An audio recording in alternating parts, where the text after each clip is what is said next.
같이 사도신경 하심으로 신앙 고백 드리도록 하겠습니다. 전능하사 천지를 만드신 하나님 아버지, 내가 믿사오며 그 외아들 우리 주 예수 그리스도를 믿사오니 이는 성령으로 인기하사 동정녀 마리아에서 나시고 본디오 빌라도에게 고난을 받으사 십자가에 못 박혀 죽으시고 장사한 지 사흘 만에 죽은 자 가운데서 다시 살아나시며 하늘로 오르사 전능하신 하나님의 우편에 앉아 계시다가 저리로서 산자와 죽은 자를 심판하려 오시리라. 성령을 믿사오며 거룩한 공예와 성도와 소유통한 것과 죄를 사하시는 것과 무다히 사는 것과 영원히 사는 것을 믿사옵나이다. 아멘. 찬송가 보아라. 즐거운 우리 집인가?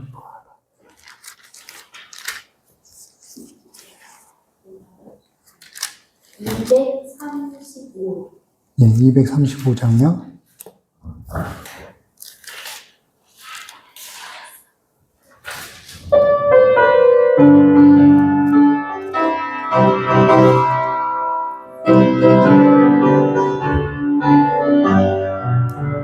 보아라 우리 집 맑고도 거룩한 천국에 연육한 백성들 거기서 영원히 영광에 살겠네. 거기서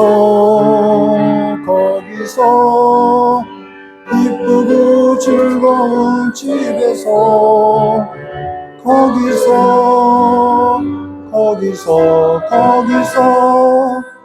영원히 영광에 살겠네.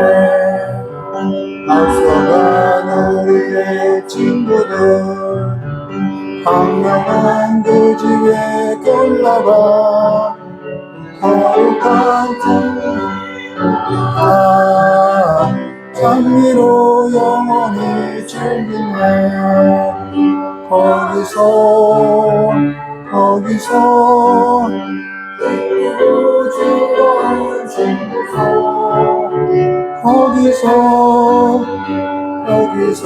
거기서 장미로 영원히 즐기네. 우리를 구하신 주님도 거룩한 그 집에 계시니 우리도 이 세상 떠날 때 주님과 영원히 살겠네. 거기서 기쁘고 즐거운 집에서 거기서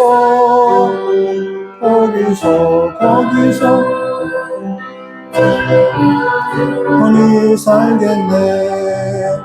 우리의 인생이 끝나면 영원히 즐거운 곳에서 거룩한 아버지 모시고 기쁘고 즐겁게 살겠네. 거기서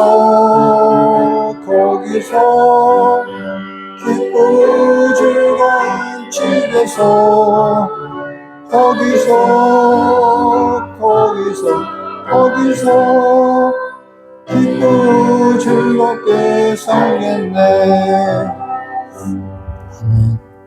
우리 오늘 함께 나눈 하나님 말씀은요, 아모스서 9장 1절부터 15절입니다.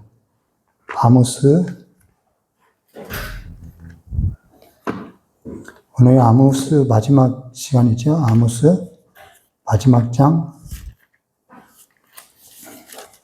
9장 1절에서부터요 15절까지의 말씀, 끝절까지인데요. 11절부터 15절까지, 11절에서부터 15절까지만 우리 함께 교도하도록 하겠습니다. 아모스서 9장 11절부터 15절입니다. 제가 먼저 교도하겠습니다.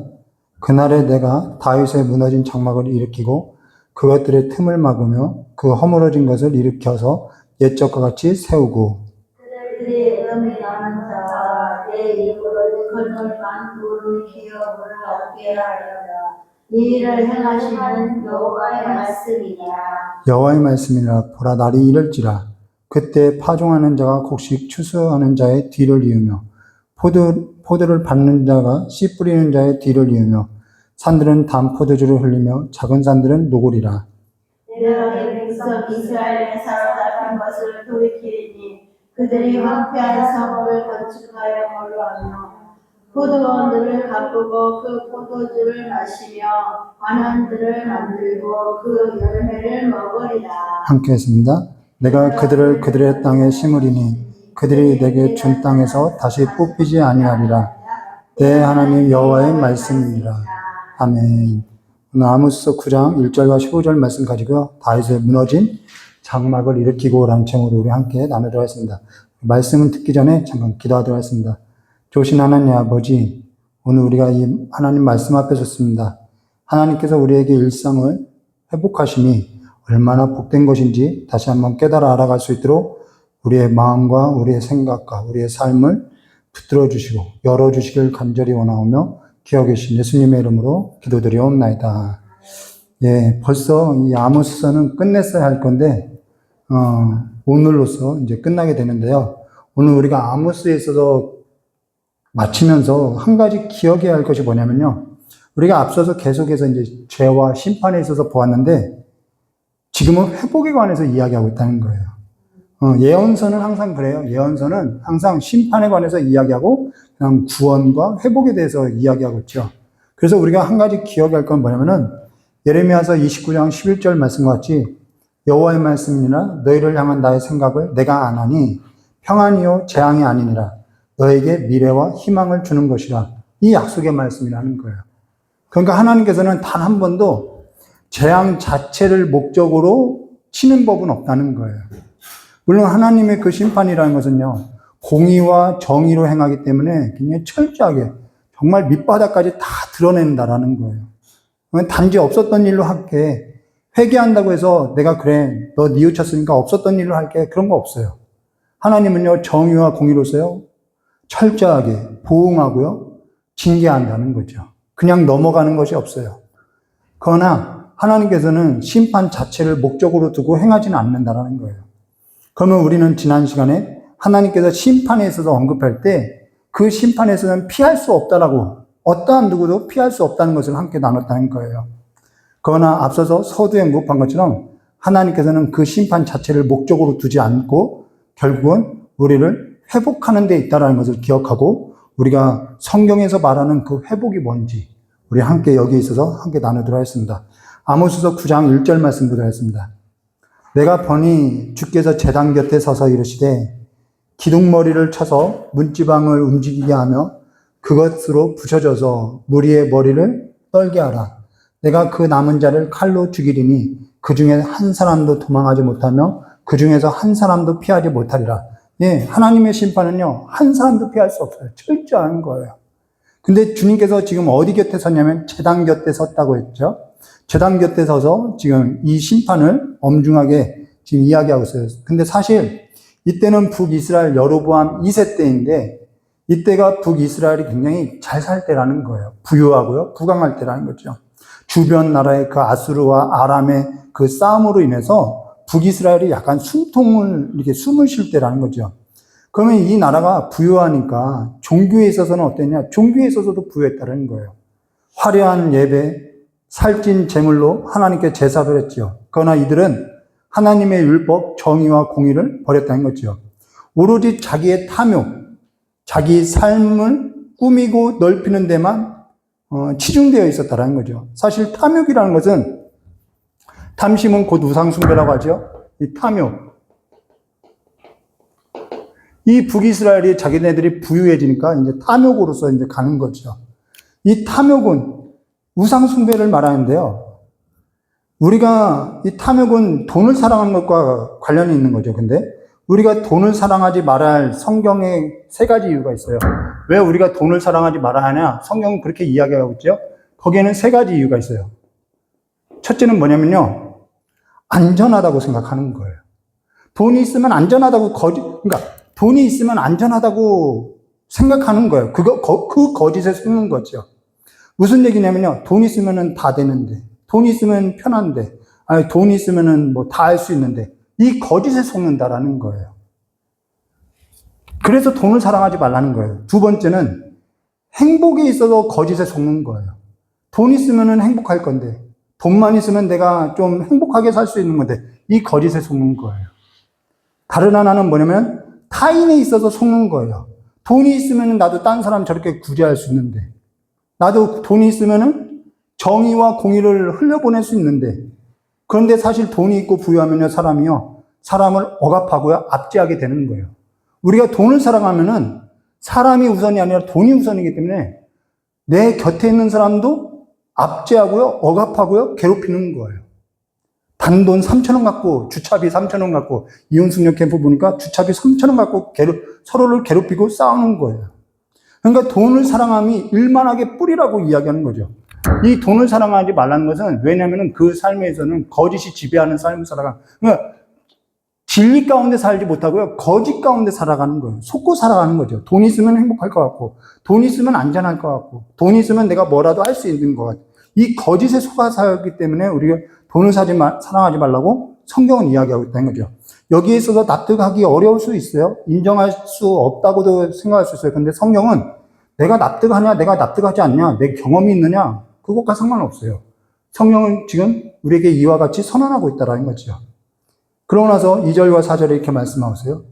그들이 파고 수월로 돌아갈지라도 내 손이 거기에 붙잡아 낼 것이며, 하늘로 올라갈지라도 내가 거기에 붙잡아 내릴 것이며, 갈멜산 꼭대기에 숨을지라도 내가 거기에 찾아낼 것이며, 내 눈을 피하여 바다 밑에 숨을지라도 내가 거기에 뱀을 명령하여 물게 할 것이며. 피할 수 없다는 거예요. 하나님의 심판은요. 이 탐욕에 있어서는.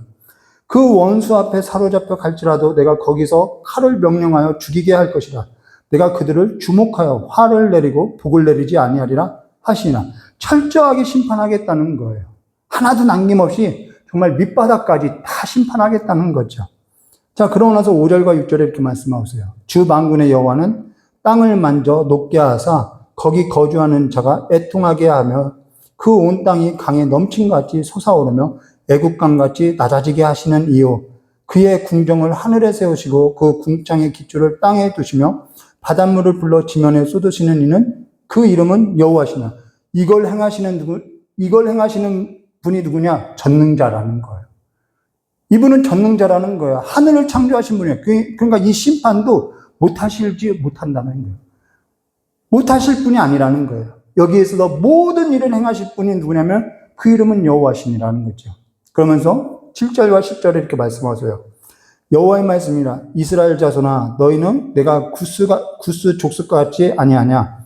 내가 이스라엘을 애굽 땅에서 블레셋 사람을 갑돌에서 아람 사람을 기르에서 올라오게 하지 아니하였느냐. 보라, 주 여호와의 눈이 범죄한 나라를 주목하노니 내가 그것을 지면에서 멸하리라. 그러나 야곱의 집은, 자, 이게 이제 우리에게 있어서 소망이 되는 거죠. 그러나 야곱의 집은 온전히 멸하지 아니하리라. 여호와의 말씀이라. 보라, 내가 명령하여 이스라엘 족속을 만국 중에서 채로 채질함 같이 하려니와. 채라는 것이 뭔지 알죠? 이 밀가루 반죽이 이렇게 털 때 이렇게 터는 거, 그 채를 말하는 거죠. 그 한 알갱이도 땅에 떨어지지 아니하리라. 그러니까 알곡과 가라지를 걸러내겠다는 거죠. 내 백성 중에서 말하기를 화가 우리에게 미치지 아니하며 이르지 아니하리라 하는 모든 죄인은 칼에 죽으리라. 자, 이게 무슨 얘기냐면요.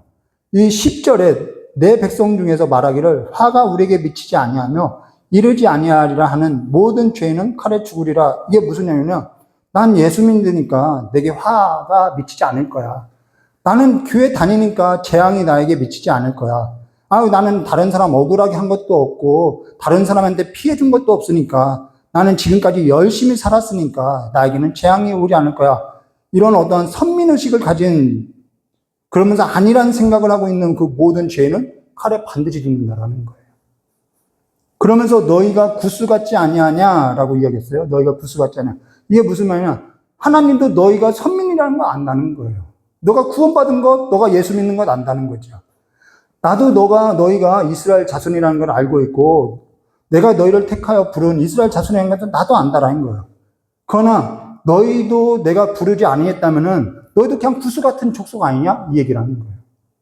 내가 부르지 않았다면은. 그러면서 이렇게 이야기하는 거죠.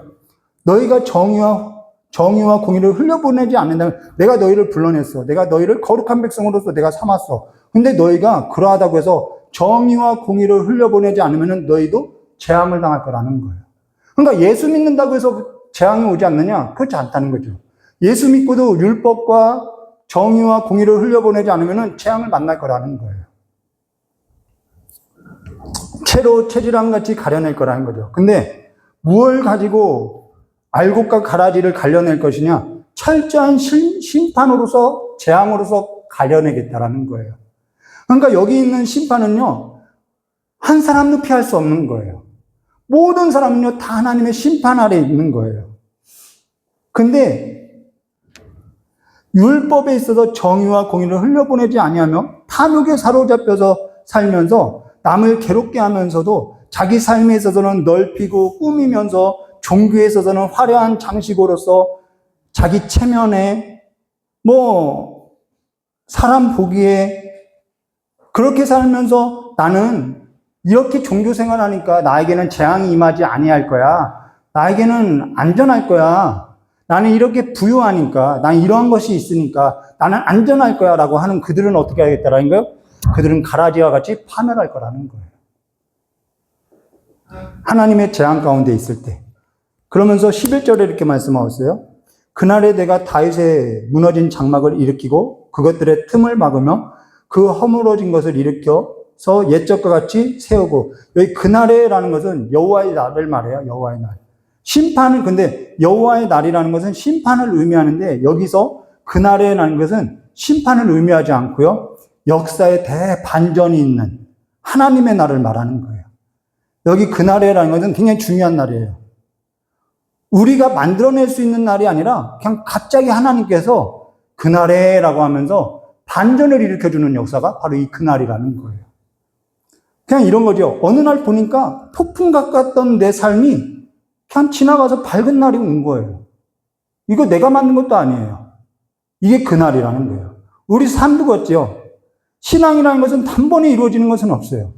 길고 긴 그 칠흑과 같은 어두운 날들을 뚫고선 또 뚫어내고 가다 보면은 끝이 있을까라고 가다 보는데 어느 날 보면 그날이 와 있어요. 의심의 안개가 걷히고 내가 이와 같이 지내도 되는 건가? 이러한 일상이 내 삶 가운데 찾아오는 거죠. 내가 이와 같이 평안해도 되는 것인가? 이게 바로 그날이라는 것입니다. 근데 여기 그날에 무엇을 일으킨다고 얘기하면 내가 다윗의 무너진 장막을 일으키고, 다윗의 장막을 말하는데요. 여기 내가 다윗의 무너진 장막이라 할 때 이 장막은 집이라는 단어가 아니라 초막이라는 단어라는 거예요. 초막. 스캇이라는 단어로 초막이라는 단어를 이야기했죠.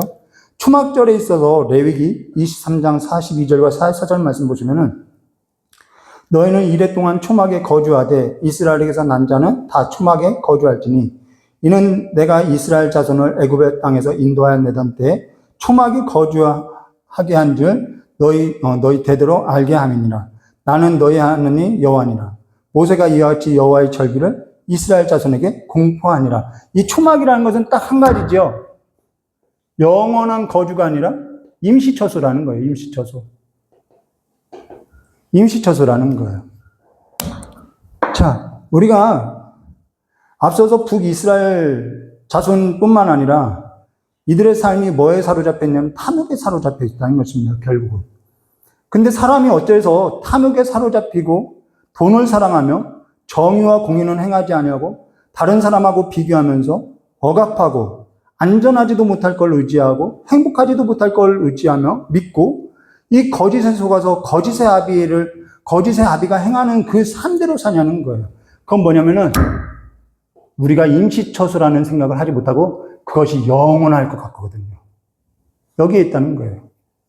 내가 지금 내가 지금 이 상하궁으로서 상하 침상을 듣고 이렇게 막 내 삶을 꾸미고 했던 이 모든 것이 영원할 것 같거든요.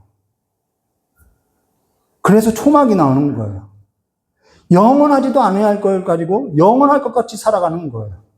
이들이 돈을 사랑하며 상하 침상을 만들며 기지개를 펴며 살면서 그것이 임시처소가 아니라 영원할 것 같거든요, 이 삶이. 영원하지 않은 것을 가지고 그렇게 하는 거죠.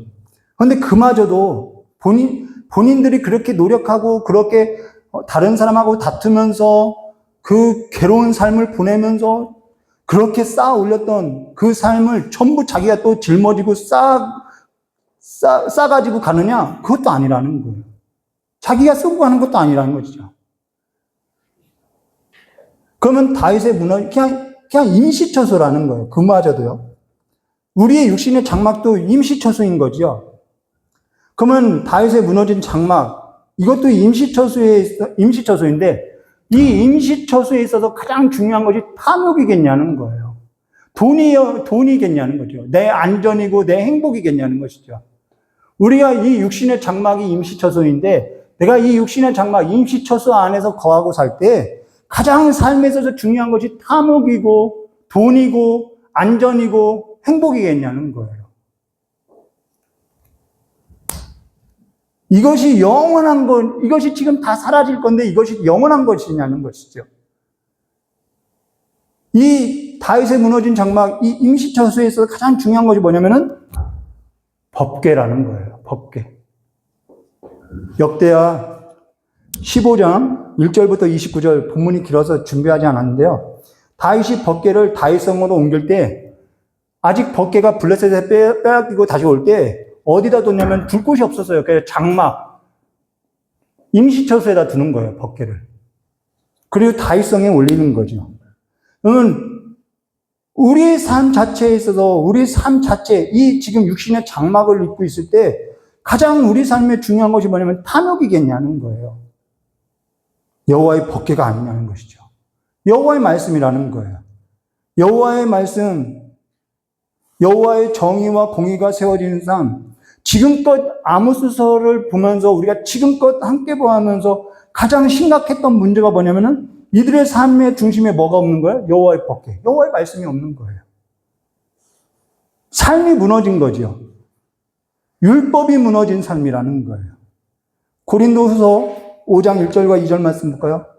만일 땅에 우리 장막집이 무너지면 하나님께서 지으신 집, 곧 손으로 지은 것이 아니요 하늘에 있는 영원한 집이 우리에게 있는 줄 아느니라. 참으로 우리가 여기 있어 탄식하며 하늘로부터 오는 우리의 처소를 덧입기를 간절히 삼으라. 이게 영원한 거라는 것이죠. 여기에 있는 상하궁, 상하침대, 화려한 옷, 이게 무슨 우리에게 영원한 처소가 되겠냐는 것이죠. 그러다 보니까 여호와의 율법, 이 여호와의 법궤, 이 삶을 살아내지 못하는 거예요. 요한복음 1장 14절. 말씀이 육신이 되어 우리 가운데 거하심에 우리가 그의 영광을 보니 아버지의 독생자 영광이요 은혜와 진리가 충만하되.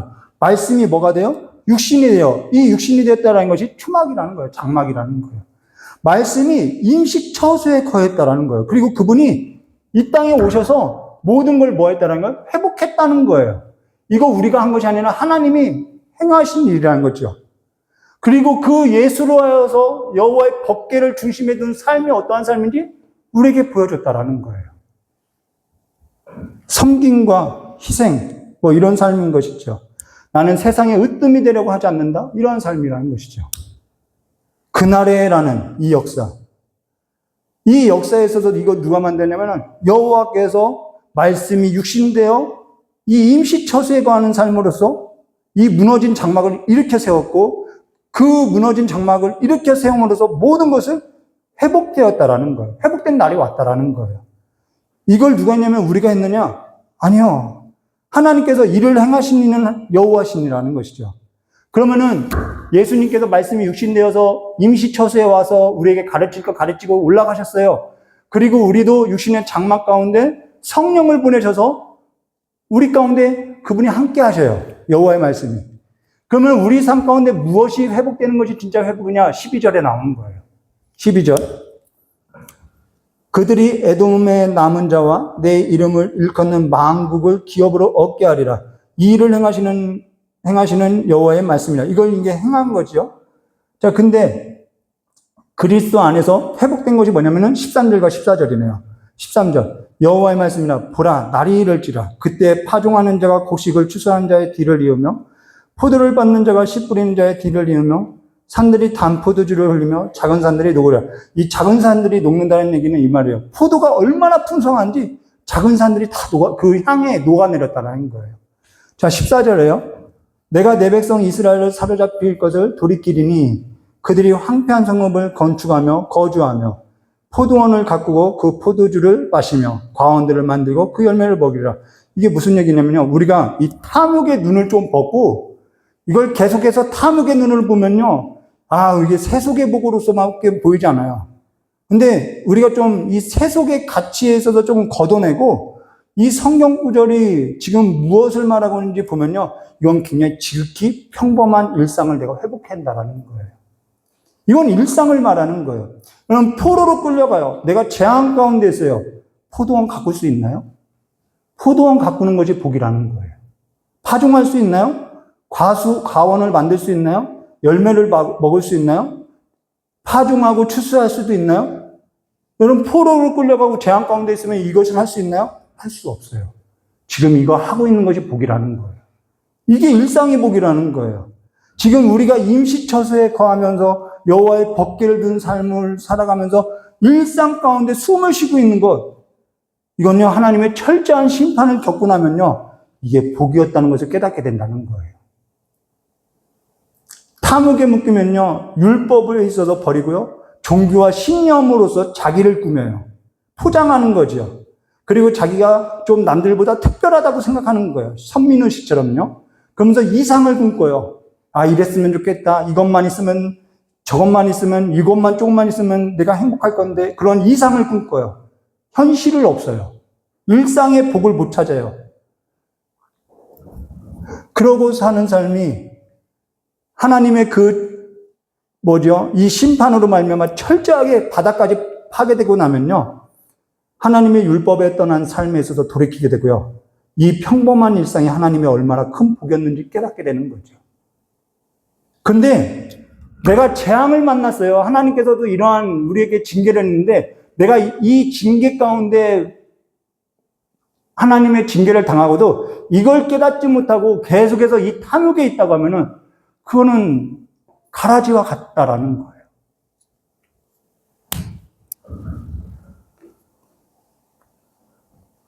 이 복을 깨달으면요, 일상 가운데 억압하지 않아요. 압제하지 않아요.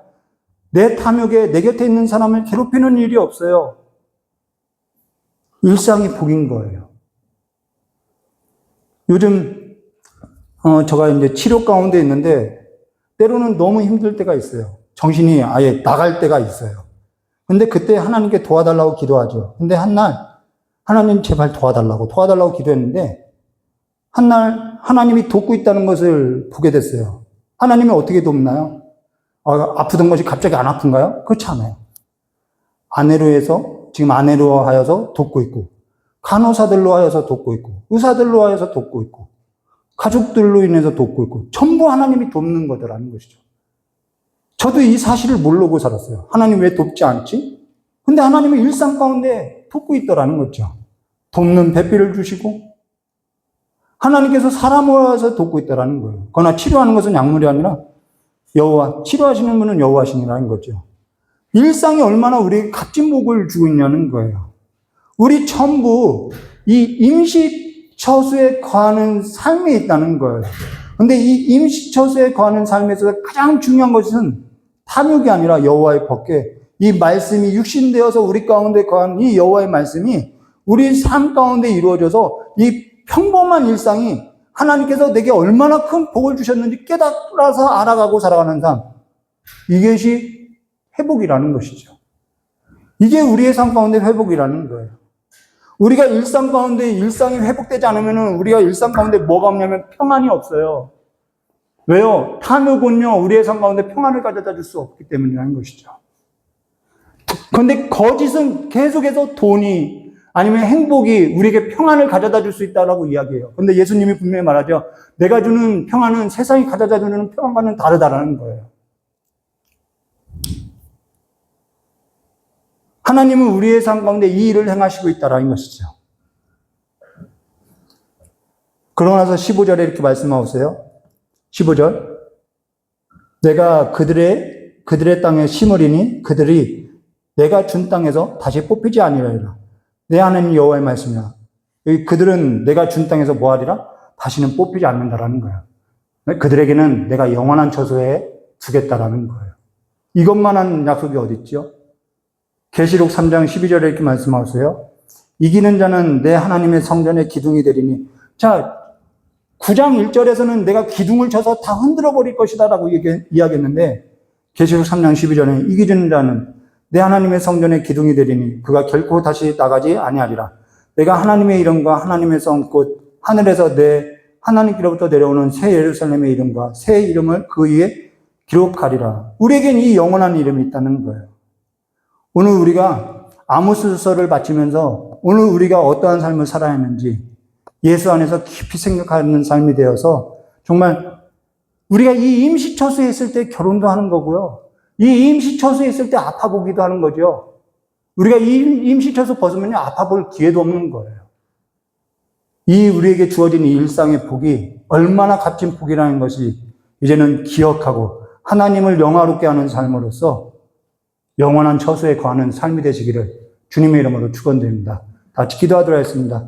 좋으신 하나님 아버지, 탐욕에 눈이 멀어서 여기가 영원한 처소인 것처럼 살아갔던 그 모든 삶을 이제는 벗어던지고 이제는 우리의 삶에 있어서 하나님을 중심에 모셔드리고 우리에게 주어진 일상의 복을 누리는 삶이 될 수 있도록 우리가 임시처소에 거할 때 때로는 징계도 받고 재앙도 만나고 어려움도 당하나 이것도 우리가 임시처소에 거할 때에 누릴 수 있는 복이라는 것을 기억하고 이 기간에 하나님을 더욱더 영화롭게 하는 삶이 될 수 있도록 복을 허락하여 주시길 간절히 원하오며 기하고 계신 예수님의 이름으로 기도드리옵나이다.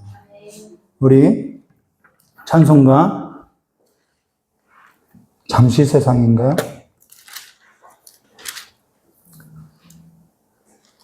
492장 부르면서 깨달은 말씀 붙들고 기도하도록 하겠습니다. 492장입니다.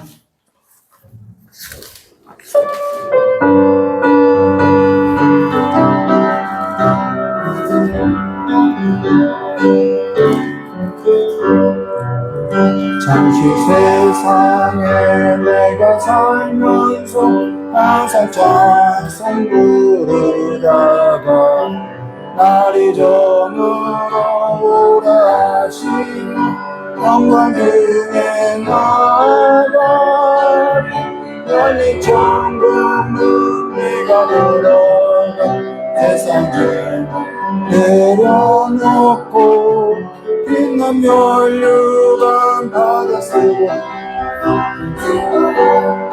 이리 살리 골짜기 거두면서 나의 발길 다가누에 주의 품 안에 내가 함께 영원토록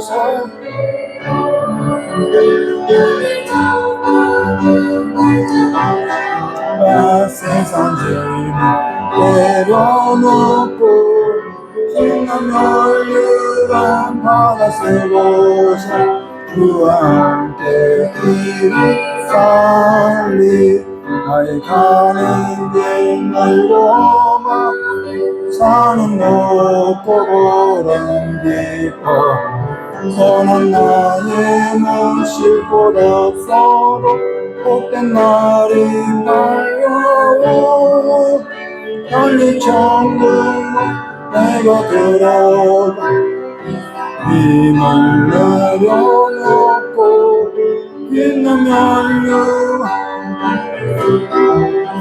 주와 함께 길이 살리 말씀하시고 지금 없는 날 사모하며 기다리니 내가 그리고 주를 배울 때 이끌 넘치리 열린 천국문 내가 들어가 세상 짐 내려놓고 빛난 멸류관 하나 쓰고서 주와 함께 길이 살리 우리 이 시간에 깨달은 말씀 붙들고요 탐욕은요, 내가 없앨 수 없어요.